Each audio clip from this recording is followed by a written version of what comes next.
나는 레아입니다.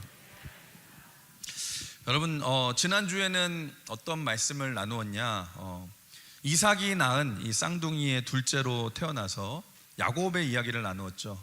그래서 팥죽 한 그릇에 형 에서로부터 장자권을 사고, 또 어머니 리브가와 함께 아버지 이삭을 속여가지고 형 에서에게 주려고 했던 그 축복권을 가로챈 야곱이 이 형 에서의 위협을 피해서 외삼촌 라반이 있는 하란 땅을 향해 도망가는, 피난을 가는 모습을 같이 나누었죠.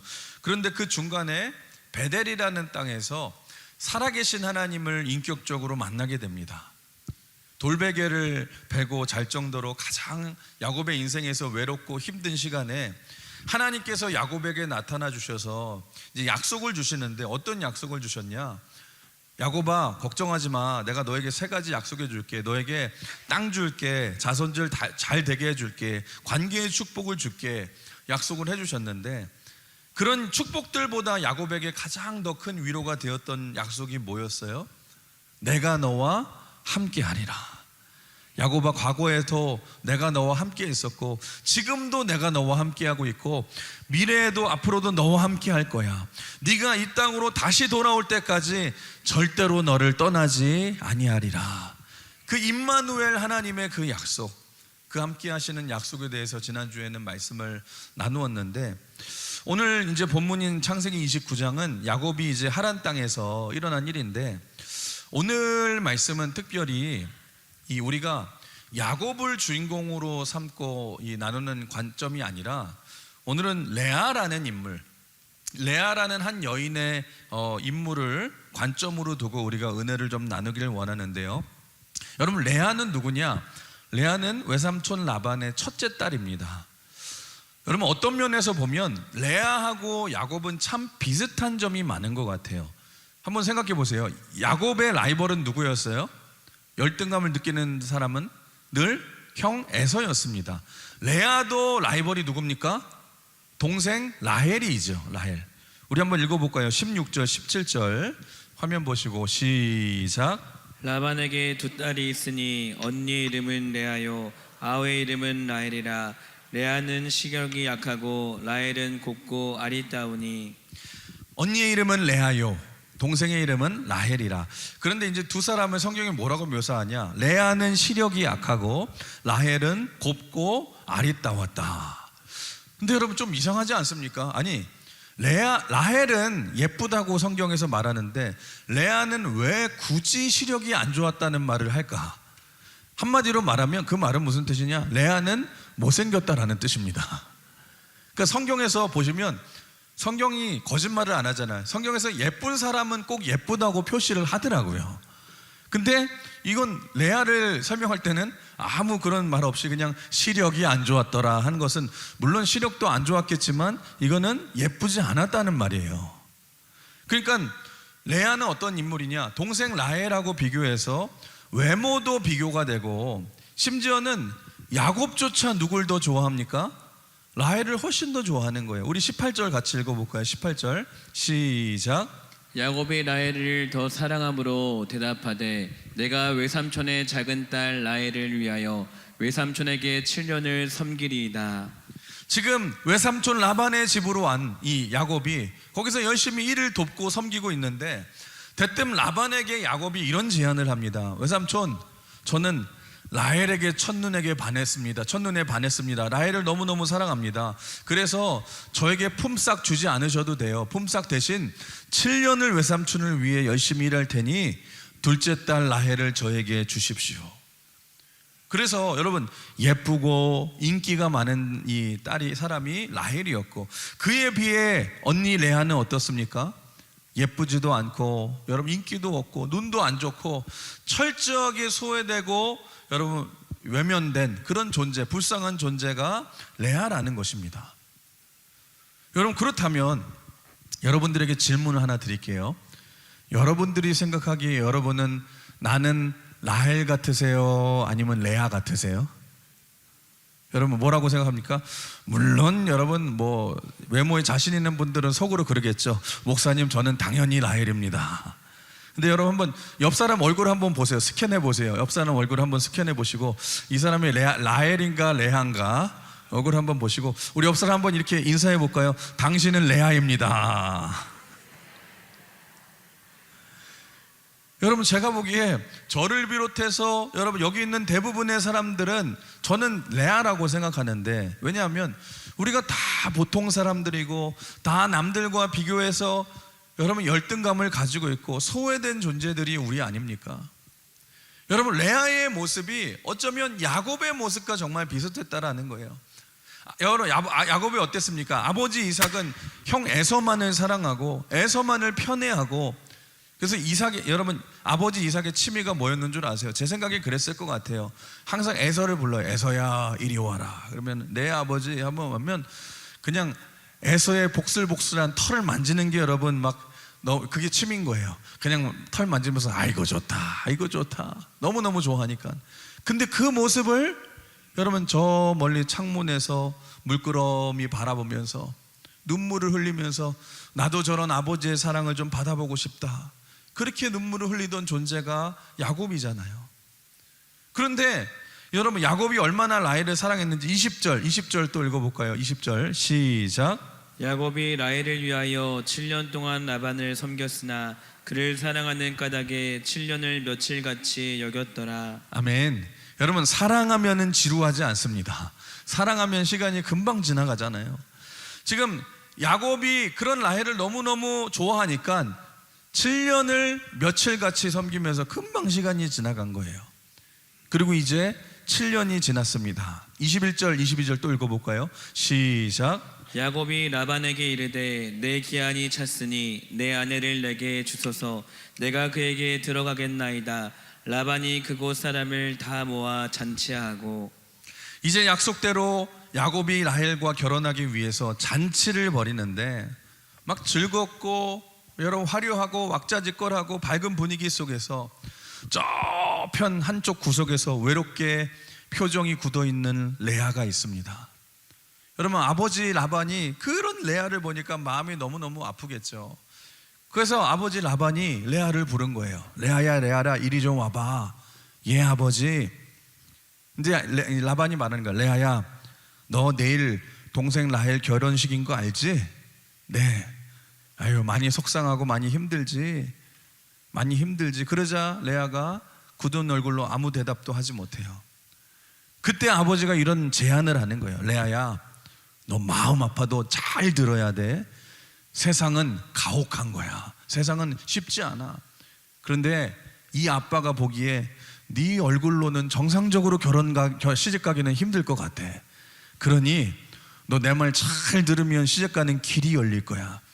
내일 결혼식 후에 동생 대신에 네가 야곱의 침실로 들어가라. 그리고 절대로 아침이 될 때까지 한마디도 하지 말아야 돼. 한순간만 참으면 너도 시집 갈 수 있어. 알았지? 이 아버지의 말을 꼭 명심해라. 알았어요 아버지. 여러분 생각해 보세요.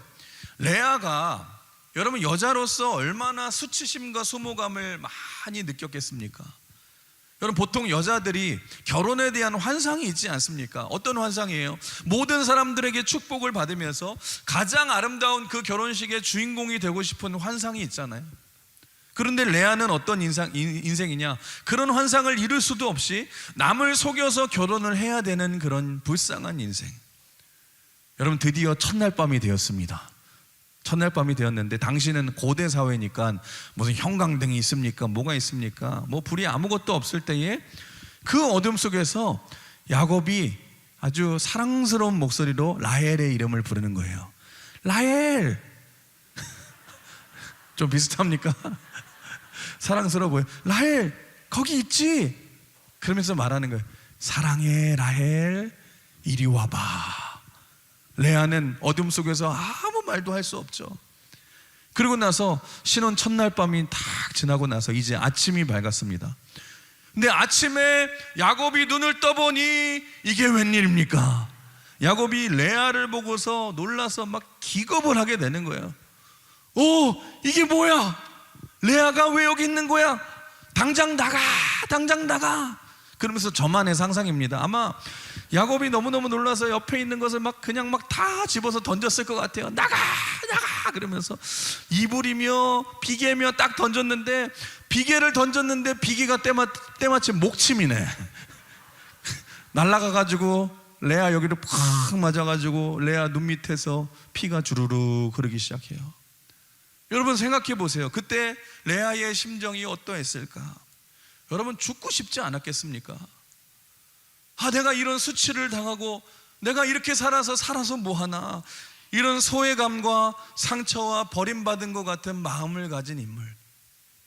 사랑하는 성도 여러분, 우리도 이 땅을 살아가면서 이런 일을 겪을 때가 있지 않습니까? 억울함을 당하고 박대를 당하고 치욕적인 일을 당하고 가장 비참할 때는 내가 무가치하다고 느낄 때가 있지 않습니까? 나는 집안도 별로고 가진 능력도 없고 배경도 안 좋아요. 내 모습이 마치 레아와 같은 분이 계시지 않겠습니까? 그런데 여러분, 오늘 말씀의 핵심이 뭐냐? 그런 레아의 강점이 뭐냐?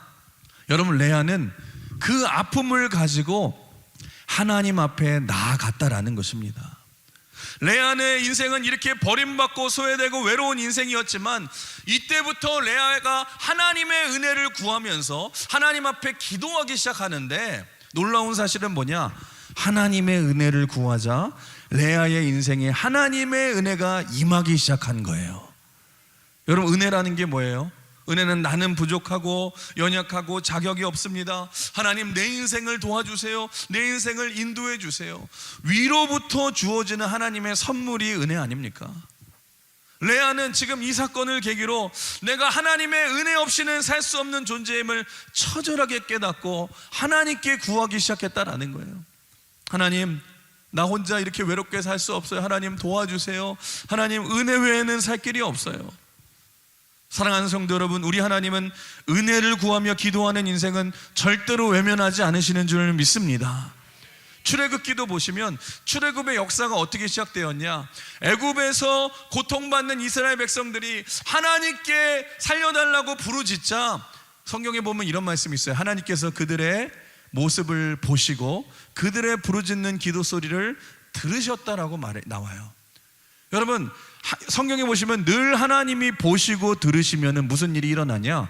기적이 일어납니다. 하나님이 개입하셔서 도와주기 시작하신다는 거예요. 지금 하나님께 기도하기 시작하자 하나님께서 어떤 일이 벌어지냐? 31절 같이 읽어볼까요? 시작. 여호와께서 레아가 사랑받지 못함을 보시고 그의 태를 여셨으나 라헬은 자녀가 없었더라. 여기서 놀라운 사실은 레아가 야곱의 사랑을 받지 못함에도 불구하고 끝까지 인내하며 그 자리를, 아내의 자리를 지키며 하나님께 기도했다라는 거예요. 여러분, 자존심 센 사람은 뭐라고 얘기해요? 에이, 그냥 더러워서 못해 먹겠네. 그냥 아내 사랑도 못 받고 이게 뭐야, 나 이 자리 못해. 그 자리를 포기할 수도 있는데, 여러분, 레아는 끝까지 아내의 자리를 지키면서 하나님의 은혜를 구하면서 기도하자 하나님께서 태의 문을 열어주십니다. 여러분, 태의 문을 열어주셨다는 것은 그 당시에 얼마나 큰 의미냐면, 당시 고대 사회에서는 아이를 낳지 못한다는 것은 모든 것을 못 가진 것과 똑같은 큰 의미였거든요. 그러니까 라헬 입장에서 보면은 이제까지는 내가 언니와 비교하면 훨씬 우월하고 우등한 존재였는데, 이제 지금 보니까 나는 아이를 못 낳았는데 언니는 아이를 낳게 된 것을 보면서 오히려 레아가 모든 것을 다 가진 것처럼 보이지 않겠습니까? 여러분, 우리 자신을 한번 보세요. 사람이 언제 기도하기 시작합니까? 여러분들이 필사적으로 하나님께 매달릴 때가 언제였는지를 생각해 보세요. 여러분, 편안할 때가 아니에요. 절망적일 때, 힘들고 어려울 때 하나님께 매달리고 기도하지 않습니까? 저도 제가 언제 가장 기도를 많이 했냐 돌아보니까 가장 절망적이고 내 자신이 무가치하다고 느껴질 때 기도를 참 많이 했던 것 같거든요. 그런데 그 문제와 어려움을 통해서 여러분, 우리가 알아야 될 사실이 뭐냐? 내가 기도할 수 있는 것이 은혜라는 것입니다. 사랑하는 성도 여러분, 잊지 마십시오. 우리에게도 필요한 것은 다른 것이 아니라 환경에 절망하지 마시고 아무리 힘들어도 우리가 기도할 수 있지 않습니까? 여러분, 기도할 수 있는데 왜 낙심하시고 기도할 수 있는데 왜 절망하십니까? 기도하면 반드시 하나님이 일하시기 시작하는 줄 믿습니다. 기도하면 역전의 은혜를 주시는 줄 믿습니다. 우리 옆 사람 한번 인사해 볼까요? 어려울 때마다 기도합시다. 다시 인사해 볼까요? 낙심하지 말고 기도합시다. 여러분, 레아가 기도를 했다라는 것을 어떻게 알 수 있냐? 레아가 아들들의 이름을 짓는 것을 보면 알 수 있는데, 여러분, 보통 부모가 자녀의 이름을 지을 때를 보면은 부모의 믿음 상태를 알 수가 있죠. 왜냐하면 그 자녀의 이름 속에는 부모의 신앙 상태, 이 부모의 기도가 담겨 있기 때문에. 그러니까 제 이름은 뭐예요? 김신형인데 저는 아직도 늘 감사한 게 우리 부모님께서 구형이라고 안 짓고 신형이라고 지어주셔서 어딜 가나 새롭게 살 수 있어. 새삥입니다 저는. 그래서 별명은 구형이었어요. 애들은 놀리니까 구형아 그랬는데, 그는 언제나 여러분 신형인데, 근데 그 뜻이 뭐냐? 제가 믿을 신의 형통할 형입니다. 그러니까 부모가 담겨진 그 신앙의 그 기도 제목이 뭐예요? 믿음대로 형통한 삶을 살아가길 원하는 부모의 기도가 담겨 있잖아요.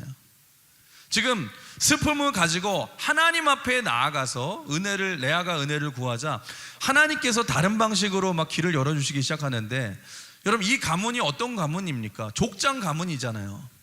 여러분, 아브라함에게 있어서 중요한 것은 부인이 예쁘냐 안 예쁘냐가 아니라 아들 이삭을 낳는 게 중요합니다. 마찬가지로 여기서도 라헬이 예쁘면 뭐하고 레아가 못생기면 무슨 소용이 있어요? 믿음의 지금 계승이 중요한 건데, 지금 레아가 하나님께 기도하며 은혜를 구하자 하나님께서 가문의 축복을 주시기 시작한 거예요. 여러분, 야곱도 보십시오. 사실 에서보다 더 큰 복이 장자권의 축복 아닙니까? 이스라엘의 장자권은 하나님의 믿음의 족장의 이 계보를 이어가는 거거든요. 그러니까 여러분, 예쁘고 안 예쁘고가 중요한 게 아니라, 돈이 많고 적음이 중요한 게 아니라 믿음의 계승이 중요하잖아요. 지금 하나님이 누구를 통해서 믿음의 역사를 이루어 나가시느냐가 중요하지 않습니까? 오늘 하나님께서 레아의 태의 문을 여셔서 지금 자녀를 주시는데, 여러분 그거 아십니까? 레아가 야곱의 12아들 중에서 절반인 총 6명을 낳게 되는데 1번에서 4번까지는 한꺼번에 그냥 쭉 순서대로 낳고, 그 다음에 라헬이 자신의 첫 빌하를 통해서 그 다음 5번, 6번 아들 낳고, 그 다음에 7번, 8번의 아들을 또 레아가 낳게 되는데, 한번 우리 조금씩 살펴보자면 첫 번째 아들이 누구냐? 루우벤입니다. 루우벤. 우리 오늘 32절 같이 읽어볼까요? 32절 시작. 레아가 임신하여 아들을 낳고 그 이름을 루벤이라 하여 이르되 여호와께서 나의 괴로움을 돌보셨으니 이제는 내 남편이 나를 사랑하리로다 하였더라.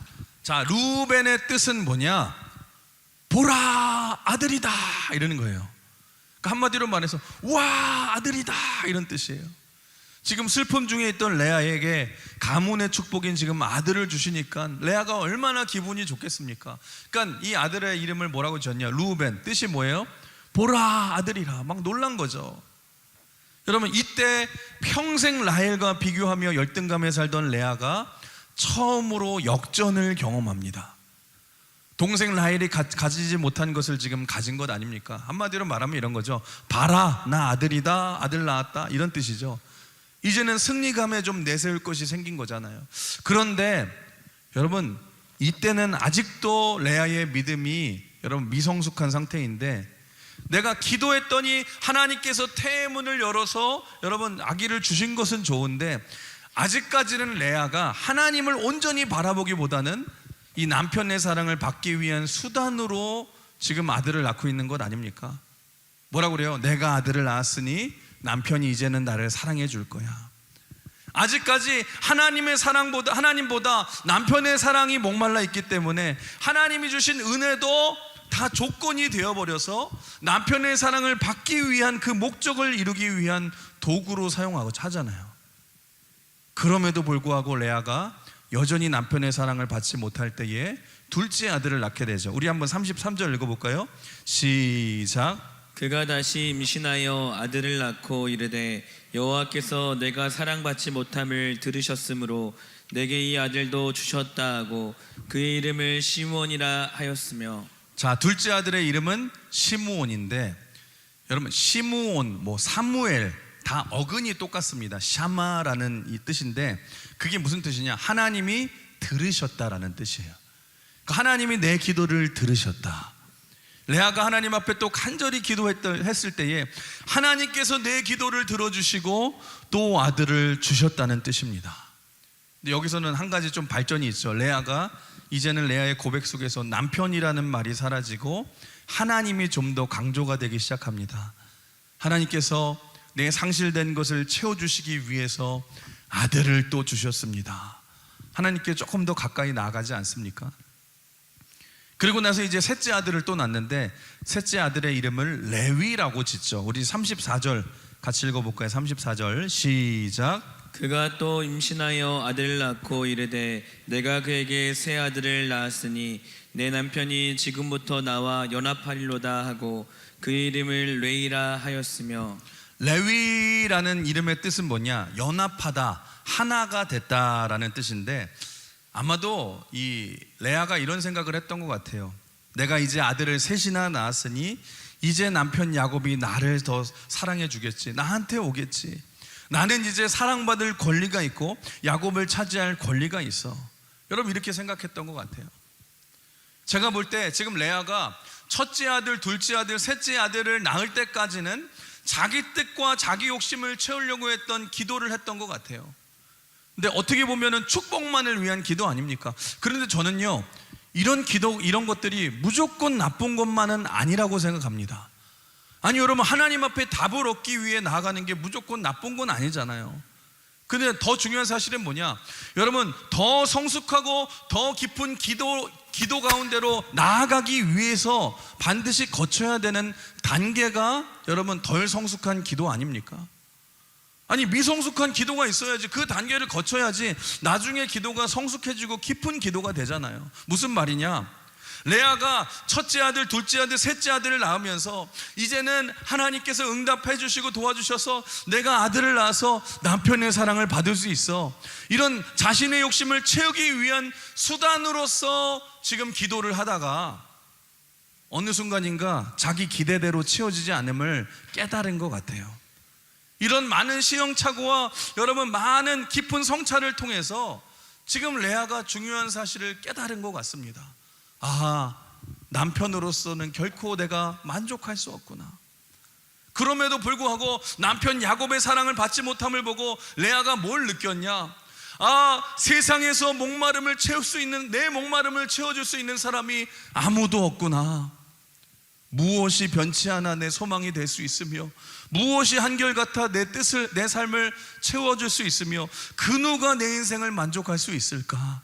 아, 아무도 없구나. 비로소 레아가 그걸 깨닫게 된 것입니다. 마치 요한복음 4장에 나오는 수가성에서, 여러분 수가성의 우물가의 여인처럼 남편이 5명이나 있어도 인생의 목마름을 채울 수 없음을 깨달았을 때에 그 여인이 누굴 만납니까? 여인을 찾아오신 살아계신 예수 그리스도를 만나잖아요. 그때 예수님이 뭐라고 말씀하세요? 우리 요한복음 4장 13절 14절 읽어볼까요? 시작. 예수께서 대답하여 이르시되 이 물을 마시는 자마다 다시 목마르느니와 내가 주는 물을 마시는 자는 영원히 목마르지 아니하리니 내가 주는 물은 그 속에 영생하도록 솟아나는 샘물이 되리라. 아멘. 무슨 말입니까? 오직 예수님만이 우리의 목마름을 채울 수 있는 영원한 생수이신 줄 믿습니다. 지금 레아가 아들 셋을 낳으면서 그 진리와 은혜를 깨닫게 된 거예요. 아, 그 무엇으로도 내 허무함과 아픔을 채울 수 없구나. 남편으로도 채울 수 없지만 하나님만이 내 만족이 되시는구나. 그때부터 레아가 믿음이 깊어지고 변화되기 시작하는데, 그래서 네 번째 아들을 낳을 때에 여러분 그 네 번째 아들이 이름이 뭐예요? 유다입니다. 유다. 35절 같이 읽어볼까요? 35절 시작. 그가 또 임신하여 아들을 낳고 이르되 내가 이제는 여호와를 찬송하리로다 하고 이로 말미암아 그가 그의 이름을 유다라 하였고 그의 출산이 멈추었더라. 아멘. 유다의 뜻은 뭐예요? 내가 하나님을 찬송하리로다 라는 뜻인데 무슨 뜻입니까? 이제는 세상의 조건 다 사라져도 괜찮습니다. 나는 하나님 한 분만으로 만족합니다. 그래서 나는 하나님만을 찬송합니다. 그런 믿음의 고백이에요. 나는 아무것도 없어도 괜찮습니다. 하나님이 나의 전부가 되시고 하나님의 나의 아버지가 되시니 그것으로 나는 만족합니다. 여러분, 놀라운 믿음의 고백 아닙니까? 사랑하는 성도 여러분, 한번 생각해 보세요. 여러분의 인생에서도 언제 찬송이 흘러나옵니까? 찬송은 내 안에 만족함과 충만함이 있을 때 흘러나오지 않습니까? 여러분, 사도행전 16장에서 그 빌립보 감옥에서 바울과 실라가 그 깊은 감옥에 빠져 있을 때, 갇혀 있을 때 그때 한 일이 뭐라고 그래요? 우리 한번 읽어볼까요? 사도행전 16장 25절 시작. 한밤중에 바울과 실라가 기도하고 하나님을 찬송하며 죄수들이 듣더라.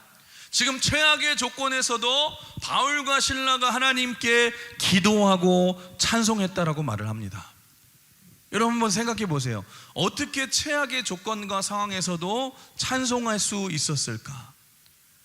여러분, 그들은 마음이 다른 거예요. 나는 세상의 조건들이 부럽지 않습니다. 나는 하나님 한 분만으로 만족합니다. 세상을 보며 세상을 볼 때 만족함이 없었네. 나의 하나님 그분을 뵐 때 나는 만족하겠네. 하나님 한 분만으로 만족하니까 여러분, 찬송이 나오는 거예요. 여러분, 그러자 뭐라고 그래요? 방금 읽은 이 말씀에서 죄수들이 그걸 들었다고 말해요. 그리고 옥문이 열리는 기적이 일어나기 시작합니다. 지금 레아가 이전까지는 남편의 사랑을 받아야지만 내가 만족이 있고, 내가 라헬보다 이뻐야지만, 환경이 좋아야지만 내가 만족이 되고 행복하다는 이 열등감을 가지고 살았는데, 지금 이 고난 속에서 하나님의 은혜를 구하며 기도할 때에 점점 믿음이 성장해서 어디까지 믿음이 성장하게 되냐? 나는 이제는 다른 것 없어도 괜찮습니다. 남편 사랑 못 받아도 괜찮습니다. 나는 하나님 한 분만으로 만족합니다. 나에게 가장 큰 사랑 예수 그리스도께서 죽기까지 나를 사랑하셨으니 나는 그 사랑으로 만족합니다. 그 하나님의 은혜에 만족하는 레아의 모습으로 변화되었다는 것입니다. 이제는 남편의 사랑을 구하는 수단이 아니라 자신의 목적을 이루는 수단도 아니고 그저 하나님의 은혜를 노래하는, 찬양하는 아름다운 인생으로 변화되었어요. 레아의 인생의 목마름이 이제는 예수님으로 채워진 것입니다. 여러분, 이제는 하나님을 단순히 믿는 인생이 아니라 하나님을 의지하고 찬송하는 인생이 된 거예요. 여러분, 잊지 마십시오. 단순히 믿는 것과 의지하는 것은 다른 것입니다.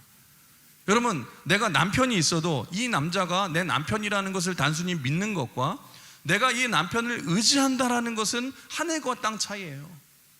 여러분, 제가 여러분 이 강흥교회의 담임 목사라는 것을 여러분들이 믿는 것과 저를 의지한다는 것은 또 다른 차원 아닙니까? 단순히 믿는 것과 의지하는 것은 다르다는 거예요. 여러분, 신앙생활이 마찬가지라는 것입니다. 내가 하나님을 단순히 하나님이라는 것을 믿는 것과 그 하나님이 나의 주인이 되시고 나의 전부가 되심을 인정하며 그 하나님을 의지하면서 살아가는 것은 완전히 다르다는 거예요. 하나님이라고 믿지만 여전히 내가 하나님이 아니라 돈을 더 의지하고 세상 명예를 의지하고 내가 자녀가 내 우상이 되어서 더 의지하며 살아갈 수 있다라는 거예요. 왜 그렇습니까? 내가 의지하는 것이 내가 목마른 것이기 때문에. 그런데 여러분, 그 목마름으로부터 집착하지 않기 위해서 벗어나는 방법이 뭔 줄 아십니까? 여러분, 목마름보다 더 큰 존재를 만나셔야 돼요. 더 큰 대상인 여러분, 살아계신 하나님을 인격적으로 만나게 되면 그 하나님의 사랑을 체험하고 하나님의 은혜를 체험하면 비로소 여러분이 가진 집착을 내려놓을 수 있고 여러분 안에 참 기쁨과 자유와 평안을 얻을 수 있다라는 것입니다. 지금 레아가 여러분 이 체험을 했다라는 거예요. 레아에게 있어서 평생 인생의 목마름으로 집착하던 것이 남편의 사랑이었는데 이제는 레아가 하나님의 사랑을 체험하고 나자 그 집착을 내려놓고 이제는 자유함과 만족함을 가지고 하나님을 찬송하는 인생이 되었다는 것입니다. 사랑하는 성도 여러분, 진짜 믿음이 그런 것입니다. 여러분, 내가 찬송하면 내 문제가 다 풀린다가 아니에요. 찬송한다는 것 자체가 뭘 말하냐? 내 모든 것을 이제는 하나님께 맡기고 의지한다라는 거예요. 여러분, 오늘 예배가 그런 시간인 줄 믿습니다.